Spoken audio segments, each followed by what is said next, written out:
فرشتوں کی دنیا۔ فرشتے اللہ تعالیٰ کی نورانی مخلوق ہیں جنہیں ان کی اصلی شکل و صورت میں دیکھنا انبیاء علیہ السلام کے علاوہ کسی اور کے لیے ممکن نہیں۔ یہی وجہ ہے کہ ہمارے ارد گرد لاتعداد فرشتے اپنے کاموں میں مصروف ہیں مگر ہمیں وہ دکھائی نہیں دیتے۔ اگر وہ انسانی شکل اختیار کر کے ہمارے سامنے آئیں تو پھر انہیں دیکھنا ممکن ہے۔ انسان کی نسبت فرشتے عظیم مخلوق ہیں اور ان میں بھی چھوٹے ہیں اور بڑے ہیں۔ فرشتوں کے پر، فرشتوں میں بعض کے 2 پر ہیں اور بعض 600 پر دیکھے گئے ہیں اور ہر پر نے آسمان کو گھیر رکھا ہے۔ ان کے پروں سے مختلف رنگ اور قیمتی موتی بکھر رہے تھے۔ فرشتوں کی قد و قامت۔ وہ فرشتے جنہوں نے عرش اٹھا رکھا ہے، ان کے قد و قامت کے بارے میں سیدنا انس رضی اللہ تعالیٰ عنہ سے مروی ہے کہ حضور نبی کریم صلی اللہ علیہ وسلم نے ارشاد فرمایا، عرش کو اٹھانے والے فرشتوں میں سے ایک فرشتے کے بارے میں مجھے یہ بتانے کی اجازت دی گئی ہے جس کے پاؤں سب سے نچلی 7ویں زمین میں ہیں اور اس کے کندھوں پر عرش ہے۔ اس کے دونوں کانوں اور کندھوں کے درمیان اتنی دوری ہے کہ اسے طے کرنے کے لیے پرندوں کو 700 سال کی پرواز چاہیے۔ وہ فرشتہ کہتا ہے، یا اللہ تو پاک ہے جہاں بھی ہے اور جہاں بھی ہو۔ فرشتوں کی ضروریات۔ اللہ تعالیٰ نے فرشتوں میں شادی بیاہ کی حاجت نہیں رکھی، اسی طرح انہیں کھانے پینے سے بھی بے نیاز کر دیا ہے۔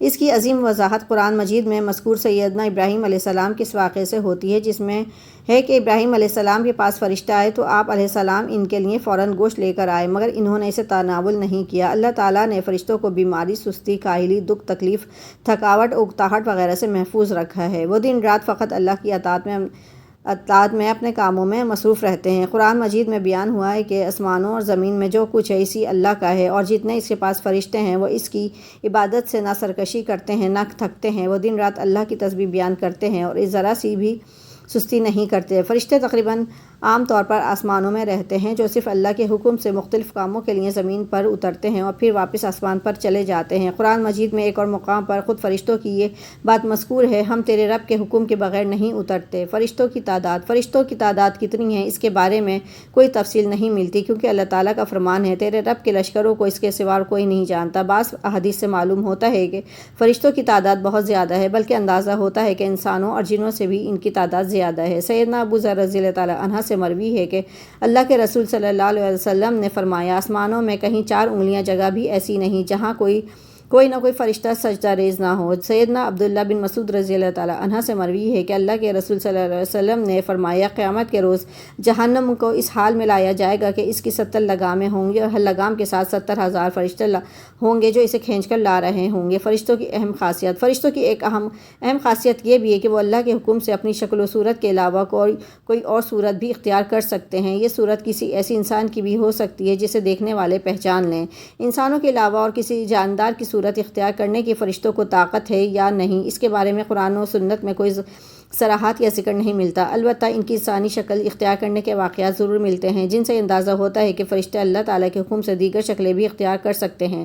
سیدنا ابراہیم علیہ السلام کے پاس فرشتے انسانی شکل میں آئے، ابراہیم علیہ السلام ان فرشتوں کو پہچان نہ پائے، پھر فرشتوں کے بتانے پر آپ علیہ السلام کو معلوم ہوا کہ یہ انسان نہیں بلکہ فرشتے ہیں۔ سیدنا مریم علیہ السلام کے پاس جبرائیل امین علیہ السلام انسانی شکل میں تشریف لائے تھے اور جبرائیل امین علیہ السلام سوائے 2 مرتبہ کے ہر مرتبہ نبی کریم صلی اللہ علیہ وسلم کے پاس انسانی شکل میں تشریف لائے۔ فرشتوں کی طاقت۔ اللہ تعالیٰ نے فرشتوں کو انسانوں اور جنوں سے کئی گنا زیادہ قوت و طاقت عطا کر رکھی ہے۔ حضور نبی کریم صلی اللہ علیہ وسلم نے جب طائف کے مقام پر وہاں کے لوگوں کو اسلام کی دعوت پیش کی تو آپ صلی اللہ علیہ وسلم پر وہاں کے لوگوں نے ظلم و جبر کی انتہا کر دی اور حضور نبی کریم صلی اللہ علیہ وسلم کو لہو لہان کر دیا تو اس مقام پر سیدنا جبرائیل امین علیہ السلام تشریف لائے۔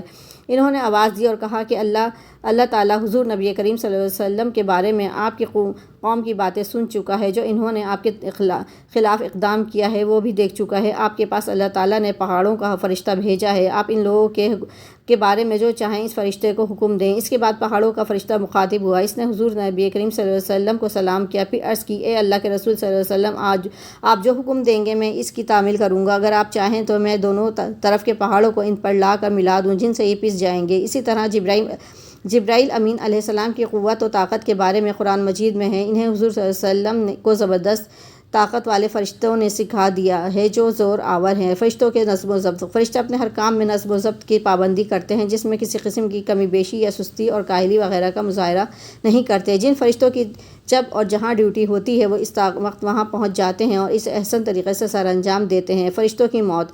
جس طرح انسانوں کی پیدائش اور موت کے مختلف مراحل ہوتے ہیں، فرشتوں کے لیے یہ مراحل نہیں ہیں، یعنی دنیا میں نئے انسان پیدا ہوتے ہیں اور پہلے موجود انسان فوت ہوتے رہتے ہیں، لیکن اس کے برعکس جب اللہ تعالیٰ نے فرشتوں کو پیدا کیا ہے تب سے وہ زندہ ہیں اور قیامت قائم ہونے تک جب تک اللہ پاک چاہیں گے وہ زندہ رہیں گے، تب تک اللہ تعالیٰ کی طرف سے انہیں جو ذمہ داریاں دی گئی ہیں انہیں احسن طریقے سے وہ پورا کرتے رہیں گے۔ لیکن جب قیامت آئے گی تو یہ فرشتے بھی موت سے دوچار ہوں گے۔ پھر ایک ایسا وقت آئے گا جب کائنات میں اللہ تعالیٰ کے علاوہ کوئی چیز زندہ نہ رہے گی۔ اسی صورتحال کو قرآن مجید میں اس طرح بیان کیا گیا ہے: زمین پر جو ہیں سب فنا ہونے والے ہیں، صرف تیری رب کی ذات ہے جو عظمت اور عزت والی ہے، وہی باقی رہ جائے گی۔ اسی طرح ایک مقام پر ارشاد ہوا ہے کہ ہر نفس کو